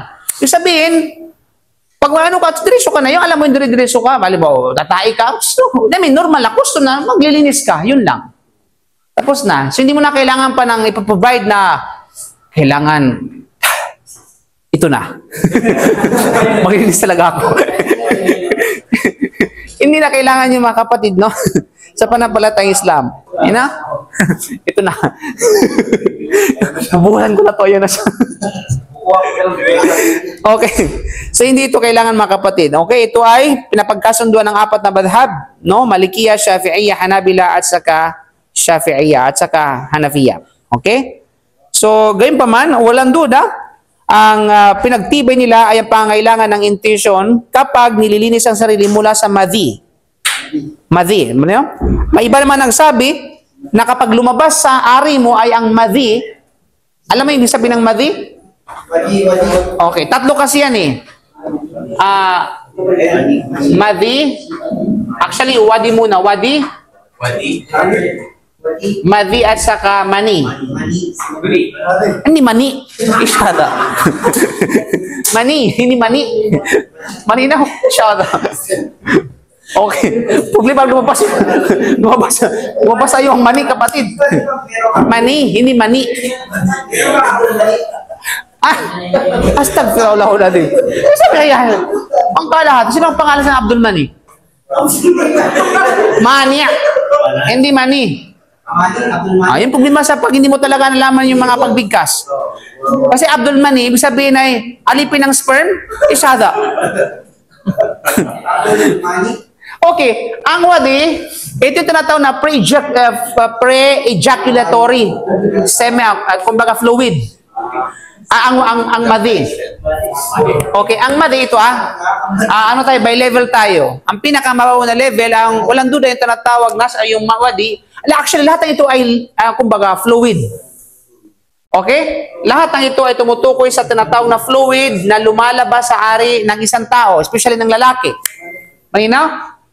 Ang wadi, ito ay fluid na lumalabas, malapot din, malagkit, ngunit pagkatapos umihi. Okay?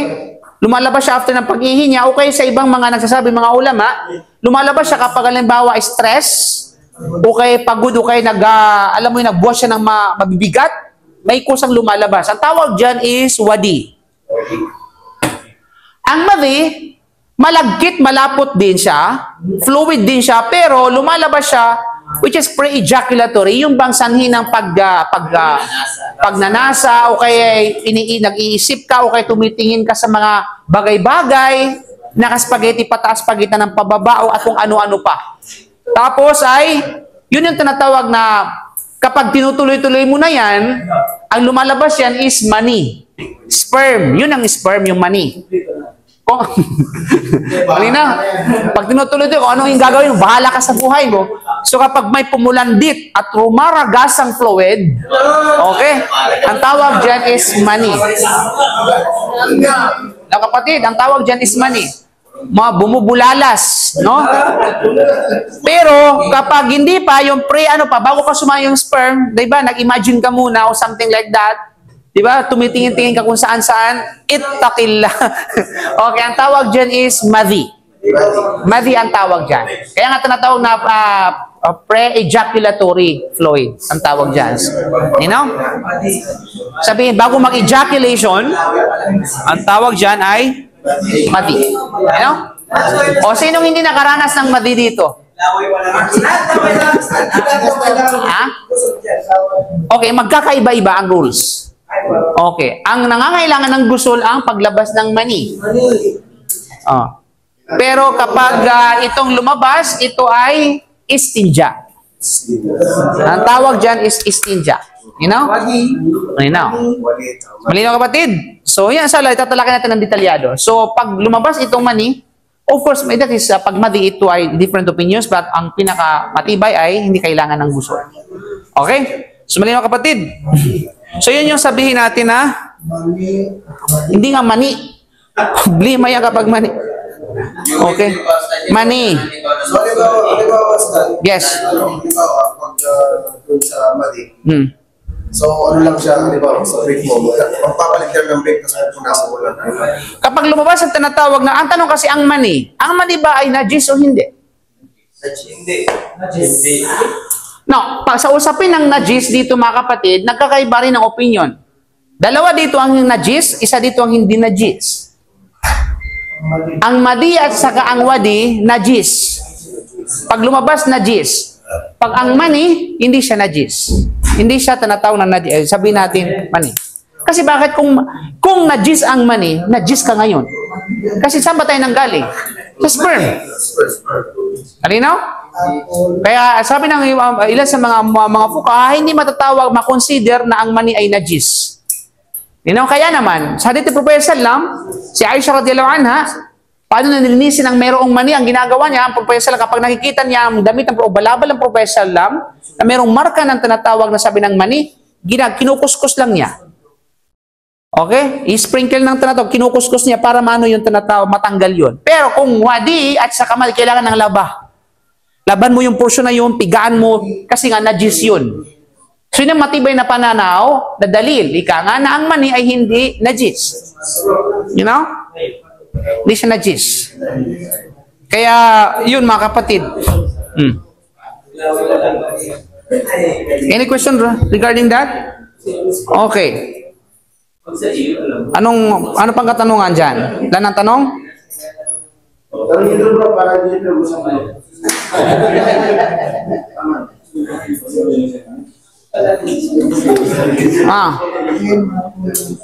Okay, dadako tayo ngayon sa ano? Sa last, place of istinja. Yung mga lugar na kung saan ay lilinisin. Gagamitan ng istinja. Ano ba yung mga lugar? Anus.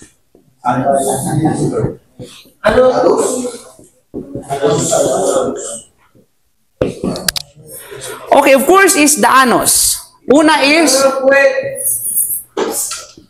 wag na kasi puwet, buong puwet yun. Oh, ang anus, ito yung butas na mayroon sa puwet. Butasan ba? Oh, butasan. Okay? Kuyukot bang tawag dyan?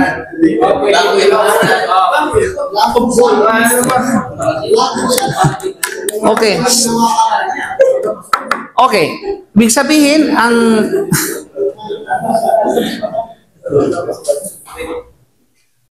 Di ba?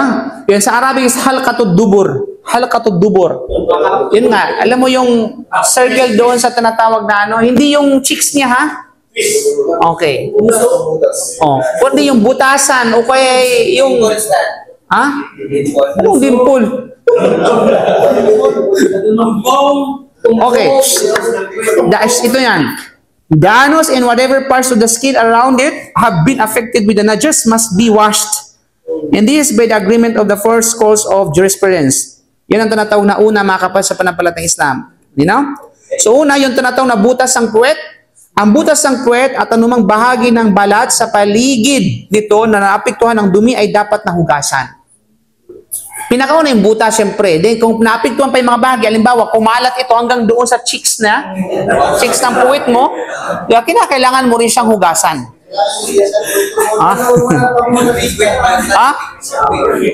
Okay. So ito ay alinsunod sa ijma ng apat na madhab, Hanafiya, Malikiya, Shafi'iyya at saka tinatawag na Hanabila. Bakit? Ito ay dahil ang layunin ng istinja ay linisin ang sarili mula sa karumihan. Yan kasi layunin ng istinja eh. Linisin ang sarili mula sa karumihan. Sa makatwid, ang mga lugar na hindi naapektuhan ng karumihan ay hindi na kailangan hugasan. You know? So yun. So ibig sabihin, ito man, but basically ito yung anus at anumang bahagi ng katawan na apektuhan nito. So halimbawa, kahit pa kamay, halimbawa, umulandit yung igit mo, tapos hanggang doon sa kamay mo at paa mo, kailangan mo rin hugasan yun. Di ba? Nagsikalat yung mga kapatid sa panampalatayang Islam. Okay? Pangalawa, mga kapatid, walang iba kundi ang ari. Penis. Ari. Okay? Pangalawa, sabihin natin ay tama ba spelling? Okay. Pangalawa is penis. Finish na. So, sabihin, no? So, penis, the place where the urine exits, the external hole of the urethra, as well as any other part it comes in contact with must be washed. It is not necessary to wash the head or shaft of the penis as long as urine has not been in contact with them. This is by the agreement of first schools of jurisprudence. So, malinaw? So, pag sinabing penis, mga kapatid, of course, alam natin, pag sabing burat, lahat ng na yon, region. Okay? Pero pag...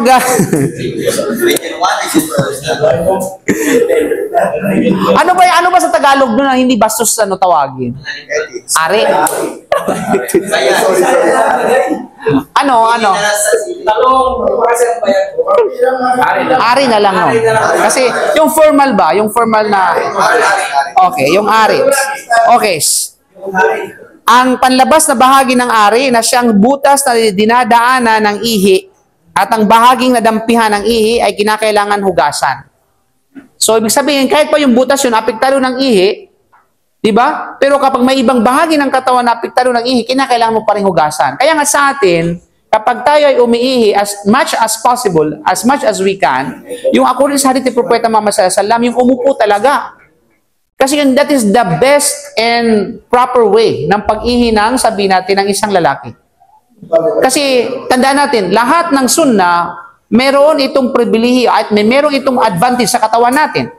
Then according to the mga eksperto sa mga bihasa sa medisina, sa medical field, mga kapatid, kaya nga, according sa kanilang tinatawag na, alam mo yung survey, ng pinaka-ligtas sa sakit na bato, okay, sa kidney stone, ay walang iba kundi yung mga country na may mga Muslim. Majority sa kanila, karamihan ay mga Muslim. Kasi bakit? Napagtanto nila na ang karamihan sa mga Muslim, kapag sila umiihi, umuupo. At yun ang pamamaraan para ma-elevate yung sakit ng, sabihin natin, yung tinatawag na sakit ng mawala ba? Ma-eliminate yung sakit ng sa bato. Kasi nga, kapag umihi ka na nakaposisyon, nakaihi, lalo pa squat, yung squat na kaganyan. Okay? Kasi, yung pag nakasquat kasi, napipiga yung dapat na ipiga. Yun siya, talagang na i-release lahat yung dumi. Magdakin nyo i-observehan nyo yan kapag umikay sa dalawang paraan, nakatayo at saka nakaupo. Pag nakatayo ka, mayroon pang feeling mo may mga ano pa certain amount na hindi na ilabas, kaya pinapagpagpag mo eh. Di ba? Pero kapag umuupo ka, wala kang pinapagpag. Kasi nailalabas ito. Di ba? Pero kapag tayo,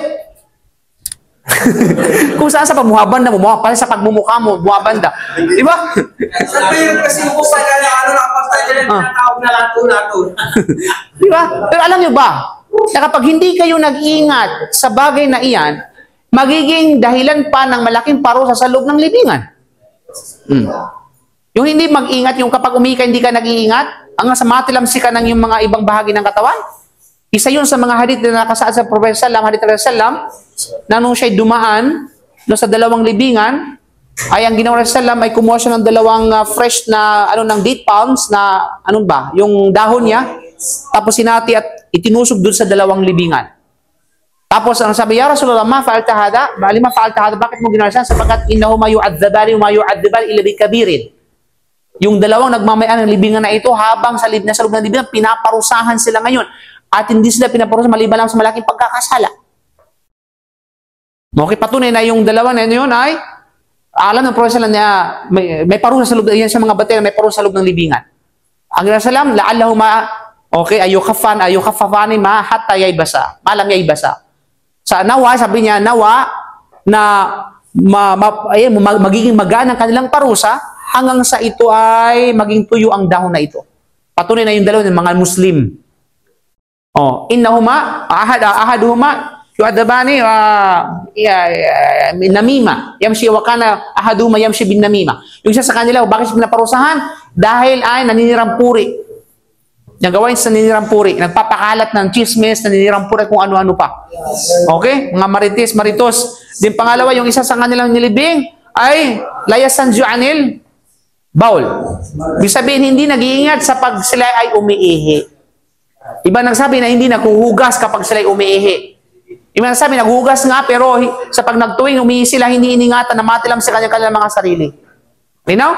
Kaya ingatan, kapag kayo umiihi, maghugas kayo. At the same time, pag-ingatan ninyo kapag kayo ay umiihi. You know? Iwasan na matilam. Kaya nga, kapag kayo tumatayo, kapag ikaw ay nakaupo, maiiwasan yung, alam mo yun, pagtilamsik, mga kapatid sa panampalatayang Islam. You know? At yun, mga kapatid. Kaya mga kababaihan, sa kanila, kunti lang yung sakit na mayroong bato sa kanila. Mga kababaihan, karamihan kalalakihan. Kasi ito yung way, ito yung dahilan. Kasi karamihan sa mga laki, especially mga non-Muslim, ay umiihi ng nakatayo at hindi nakaupo. Subhanallah. Okay, kaya mga kapatid, kaya makikita dito sa Saudi Arabia, natatahi sa mga Arab country lamang na may CR na flat.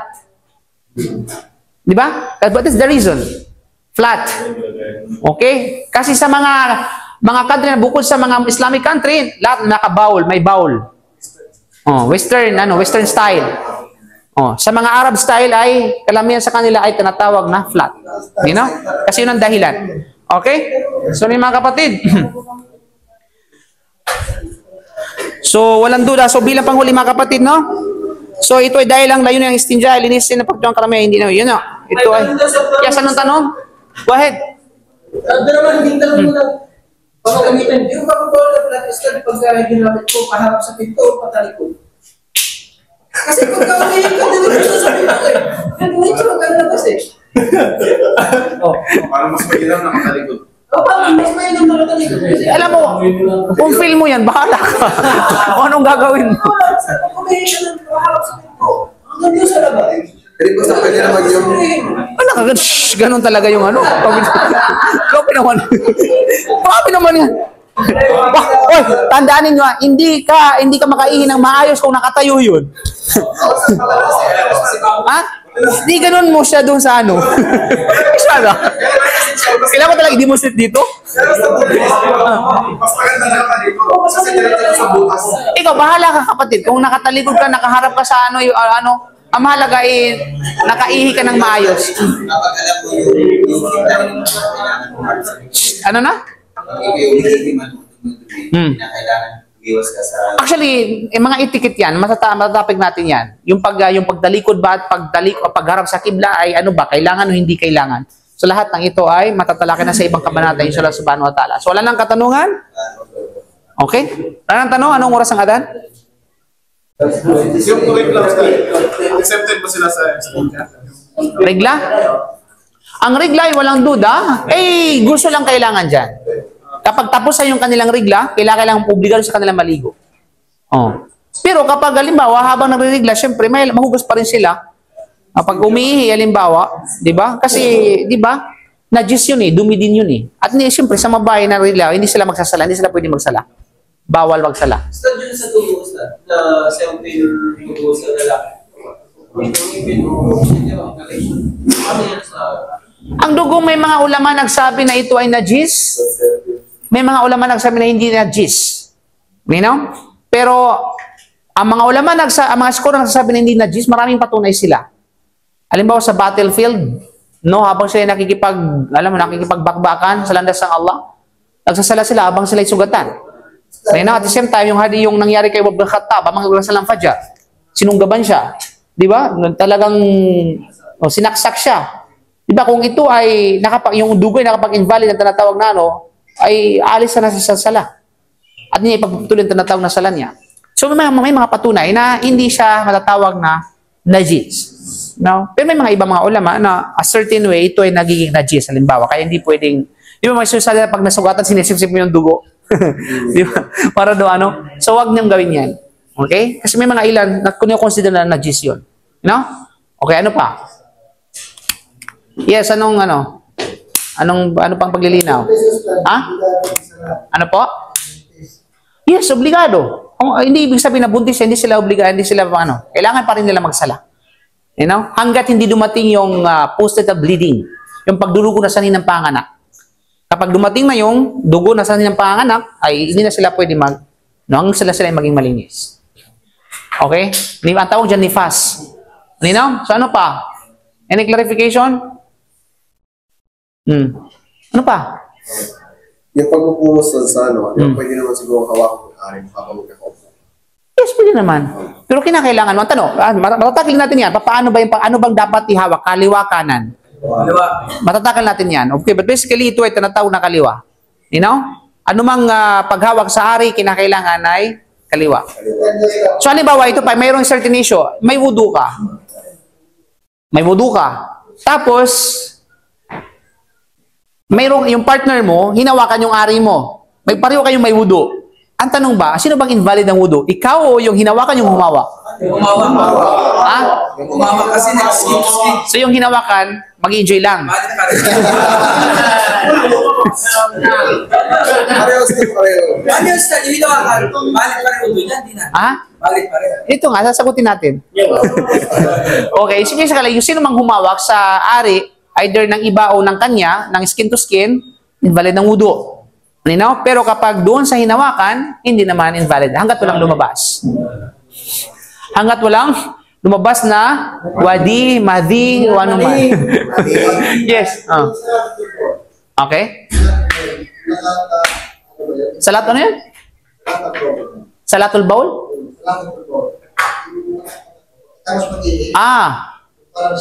Yung sakit. Okay, may kaugnayan sa tinatawag na, di ba? May pumapatak na kahit hindi mapigilan. Sakit, mayroon siyang sakit, may certain na illness, kumbaga, isang tao. Yes. Hindi tulo. Yung ganon. Ang advice sa atin ng mga scholar natin, kapag sa tuwing siya ay nagdarasal, maguwudo siya, linisin niya ang kanyang ari, tapos balutin niya kung ano mang dapat ibalot. Kung gawin niyang Sharon Cunita. Okay. Balot. At pagkatapos ay maguwudo siya. Then after that, kahit nagdarasal siya, may pumapatapos, walang pagkakasala sa kanya. Still na-continue ang kanyang sala. So parang sa medyas ng usa, di ba? Ha? Parang sa medyas lang din. Anong medyas? O nagbudo ka tapos nagsuot ka ng medyas tapos halimbawa nautot ka. Hindi mo na kailangan mo ba rin yung medyas mo? Hindi makailangan ng balay. Parang ganun din siya, di ba? Ima naman kasi yung sakit eh. Sakit. Sakit yung balimbawa yung may mga tao talaga na tinutuluan ng tinutuluan bang tawag diyan? Ng ihi. Ha? Oh, aftershock. Basta may ano pumapatak siya, hindi kayang mapigilan. Kumbaga. So kapag nangyari yan nga, ang gagawin niya bago magsala, linisan niya ang kanyang ari, pagkatapos babalutin niya para mapigilan yung sa katawan niya pagpatak ng ihi. After that, magwudu siya, then magsala siya, then kapag sa tuwing nagdarasa siya, yung pa rin nangyari sa kanya, walang problema, still natanggap ang kanyang sala, inshallah. You know? Ha? Oh, pwede diaper din. Yung may pamatandang diaper eh. O gusto niya is whisper with wings. Okay? Yes, go ahead. Di ba nakabidyas ka? Nakabidyas ka. Di ba nagpunasa mo na yung tapos bigla mong hindi okay pa yung mundo mo, hindi siya bigla mo natanggal siya yung bidyas, tapos paano naman natin yung aking mundo? Automatic ba pag tinanggal mo, wala rin yung kapag nakabidyas ka? Kapag tinanggal mo ang medyas, ang pagtanggal ng medyas ng isa man sa pares nito, either isa o either dalawa, nakapa-invalidators yun ang pagpunas ng medyas. Hindi ibig sabihin na invalid na rin ang kanyang tinatawag na wudu. Halimbawa, okay, magwudu ako. Okay? Tapos sinuot ko yung medyas.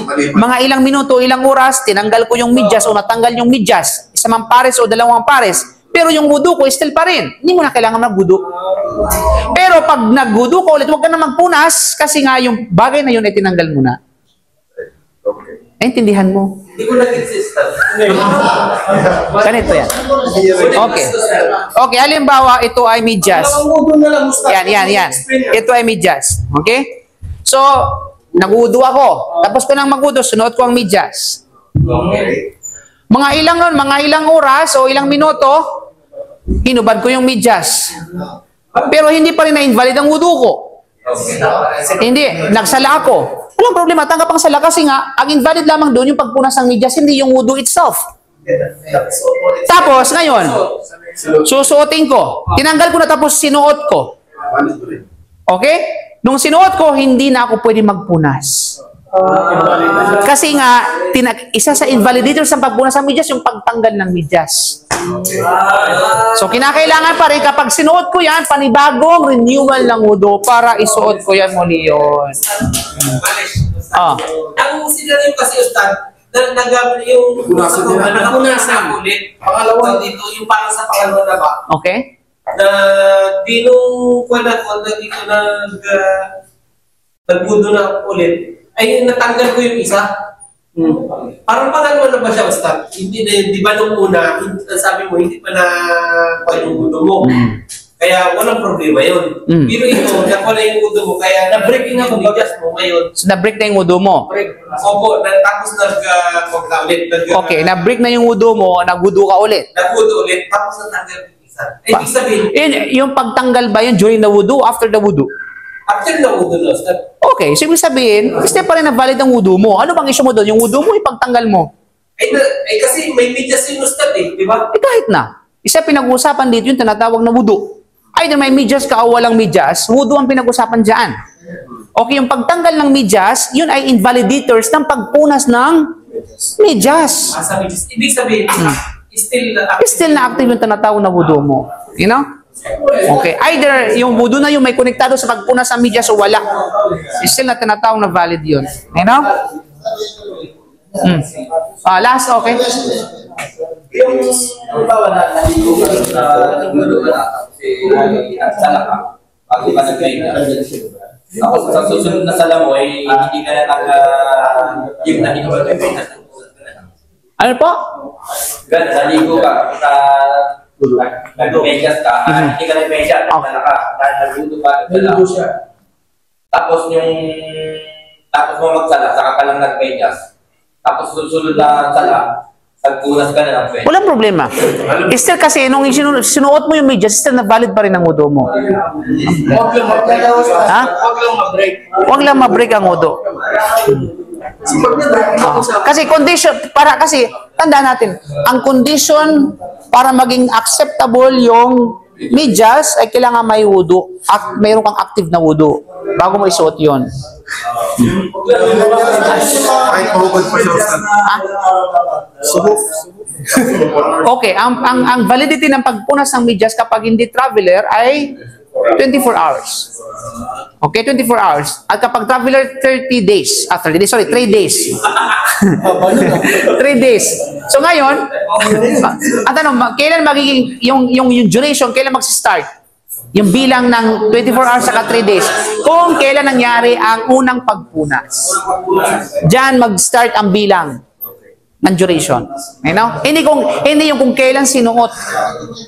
Kundi kung kailan unang pinunasan. Ustad, sinuot mo yung medyas doon kanina. Ha? Sinuot mo yung medyas na, di ba, balik pa yung udo mo. Oh. Pag nag-udo ka ulit, pupunasan ka na lang. Yes. Pero depende sa klase ng medyas mo, Ustad.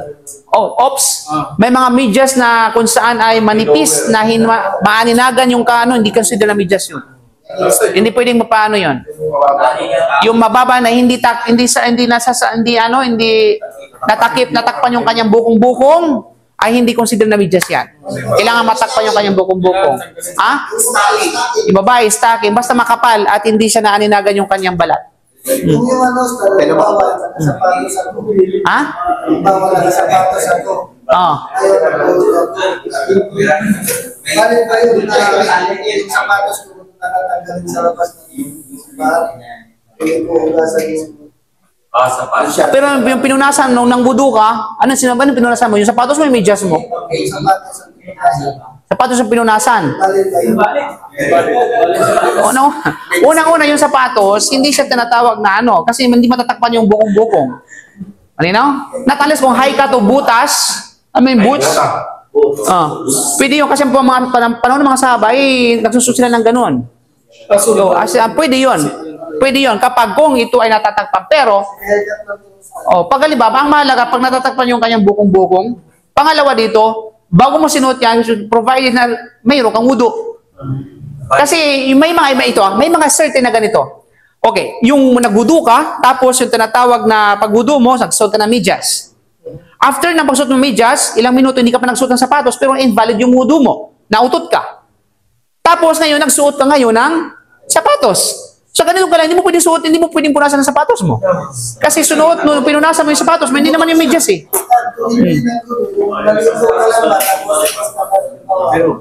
Naligo lang Naligo ka, tapos Yes. Tapos ngayon, doon sa sala. Ano yun, tatanggalin? Tanggalin mo na yung sapatos, punasan mo yung medyas mo.